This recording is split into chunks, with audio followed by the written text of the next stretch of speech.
सहारा management का सबसे झूठा आदमी। सहारा को लेकर आज तक जितने लोग झूठ बोले हैं, ऐसे तो सुब्रत रॉय भी बहुत सारे झूठ बोले हैं सहारा को लेकर। सबसे ज़्यादा तो वही झूठ बोले हैं, लेकिन अभी फिलहाल में देखा जाए तो दो आदमी सबसे ज़्यादा झूठ दिख रहा है सहारा को लेकर।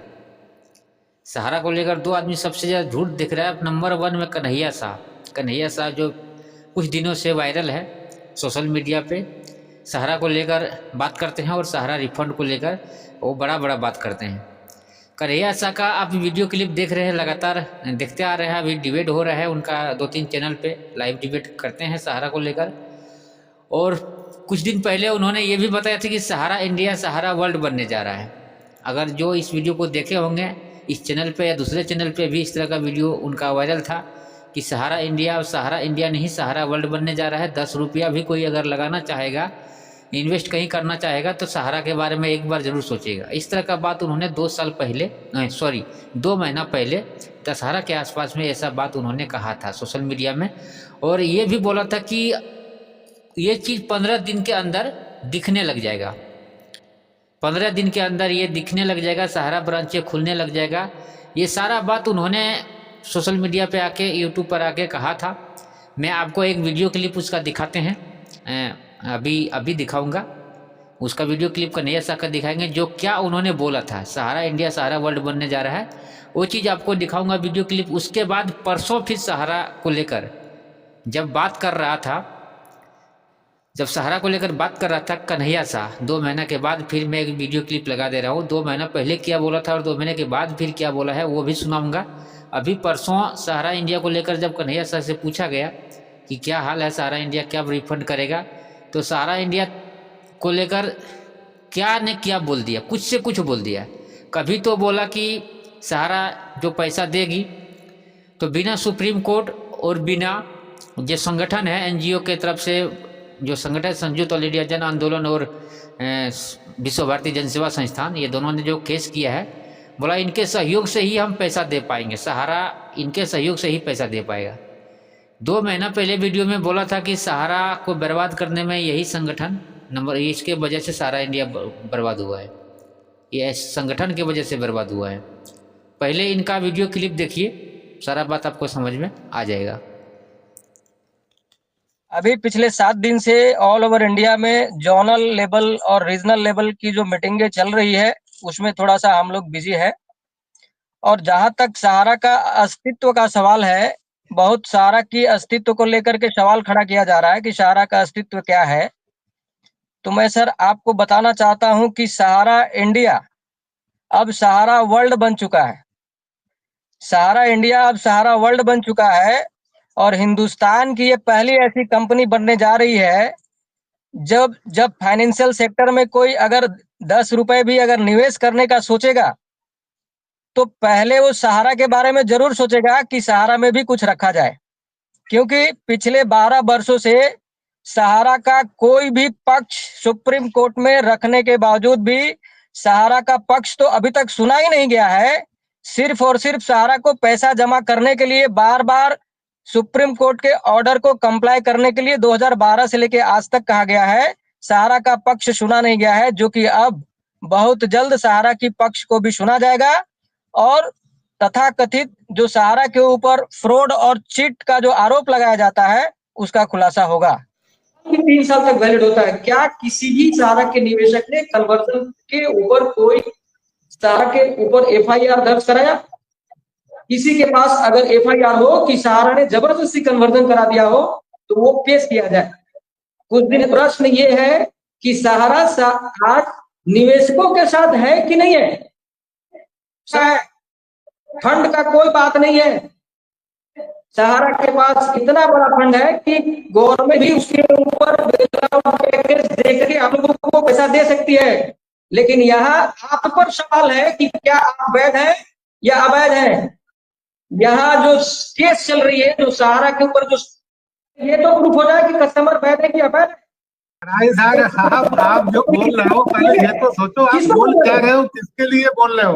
अरे कौन ने कहा? सहारा तो जानती है ना कि कौन कस्टमर उसका सस्पियस है और कौन कस्टमर उसका जो है वैसा ओरिजिनल है। सहारा को भुगतान करने के लिए किसने रोकता है भाई? ये तो कौन कह सकता सस्पियस है कि अवैध है अवैध है, लेकिन सहारा को तो पता है ना कि हमारा कौन कस्टमर सही है कौन निवेशक गलत है। सहारा को भुगतान करने के लिए किसने रोका है? कनाई साहब, सर जी आप जो है बोलने के पहले सोचो कि आप बोल क्या रहे हो सर। कई ऐसे अद्भुत काम ये 2 साल के अंदर हुए हैं। सभी लोग मानते थे कि सहारा समूह में जो पैसा डूबा है वो नहीं आएगा। उनकी पब्लिक लिमिटेड कंपनियों में क्या हुआ है मुझे मालूम नहीं है, परंतु मैं बता देता हूं कि अब तक सहारा समूह के लगभग 1.5 करोड़ लोग जो कोऑपरेटिव सोसाइटी में इन्वेस्ट किए थे उनका रजिस्ट्रेशन हो गया है और अब तक 2.5 लाख लोगों को 241 करोड़ रुपया हमने वापस भी दे दिया है। इसी प्रकार से मल्टी स्टेट कोऑपरेटिव सोसाइटीज के कानूनों को मैं जब लेकर आना चाहता था तब ढेर सारे लोगों ने मुझे एडवाइस किया था कि साहब अभी अभी मंत्री बने हो, काहे को विरोध हो ऐसी व्यवस्था करते हो, क्योंकि इसमें भर्ती के लिए भी पाबंदियां है, ऑडिट को कठोर किया गया है, बार बार चुनाव लड़ने पर भी प्रतिबंध किया गया है, एनुअल रिटर्न्स के लिए भी पाबंदियां खोली है। ढेर सारी चीजें इस पर हमने कठोरता के साथ पारदर्शिता लाने के लिए की है। मगर मैं आप सभी का बहुत बहुत धन्यवाद करना चाहता हूं। विरोध छोड़ दीजिए, किसी का शिकायत का पत्र भी मुझे नहीं मिला है। सबने नए कानून को एडॉप्ट किया है, लेटर और स्पिरिट में एडॉप्ट। ये कोऑपरेटिव सेक्टर खुद भी रिवाइव होना चाहता है, इसका सबसे बड़ा उदाहरण है। कोऑपरेटिव सेक्टर सुधारों का स्वागत करता है, इसका अर्थ ही ये है कि हम भी समझते हैं कि रिवाइवल नहीं करेंगे तो हमारे सामने संकट है। एक्सपांशन तो होगा ही नहीं, अस्तित्व का भी संकट आएगा अगर विश्वसनीयता खो बैठे तो। और विश्वसनीयता नए कानून से ही आती। और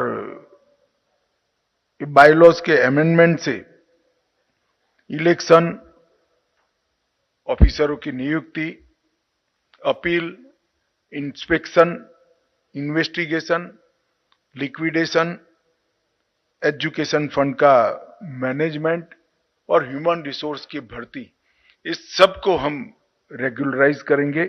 इससे हमें बहुत बड़ा फायदा होने वाला है।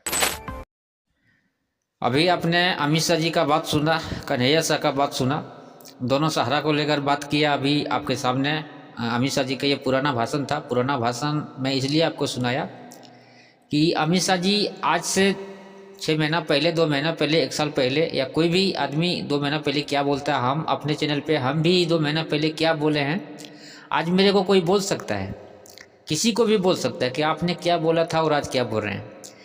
तो लोगों के सामने अपना वैल्यूएशन, अपना जो बेइज्जती खुद ही करते हैं।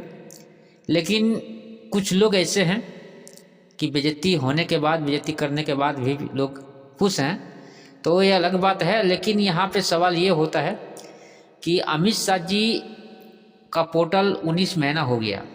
सबसे बड़ा सवाल ये होता है 19 महीना में 1% लोगों का भी पूरा पैसा नहीं मिला है। 1% लोगों का भी पूरा पैसा नहीं मिला है। 10,000 तक किसी का मिला है, लेकिन पूरा पैसा नहीं मिला। किसी का अगर 50,000 जमा है, 20,000 जमा है या 2 लाख जमा है, उसमें से 10,000 मिला है। किसी को हो सकता है 50,000 मिला हो, लेकिन 10,000 किसी को मिला है, ये कंफर्म है। 50,000 किसी को मिला अभी तक कंफर्म नहीं है। लेकिन ये कंफर्म है 100% है कि 1% लोगों का भी पूरा पैसा नहीं मिला है सहारा निवेशकों को। तो ये सबसे बड़ा दुख की बात है। 19 महीना यानी 1.5 साल से प्लस हो गया और 1% लोगों का भी पैसा नहीं मिला है। अगर वो आदमी बिहार में आके, झारखंड में आके या देश में कहीं भी अगर कुछ बोलता है और लोग सुन के कुछ नहीं बोलता है, तो ये गलती उनका नहीं है। अमित शाह जी का गलती नहीं है। अमित शाह जी अगर कुछ बोल देता है 19 महीना के बाद भी, सहारा को लेकर बड़ी बड़ी बातें अगर करता है और लोग सुनने के बाद भी चुप बैठता है, तो ये निवेशकों का गलती है, देश के लोगों का गलती है, हमारा और आपका गलती है, सुनने वालों को गलती है, बोलने वाला गलती नहीं है। बोलने वाला अपना फायदा के लिए बोल रहा है।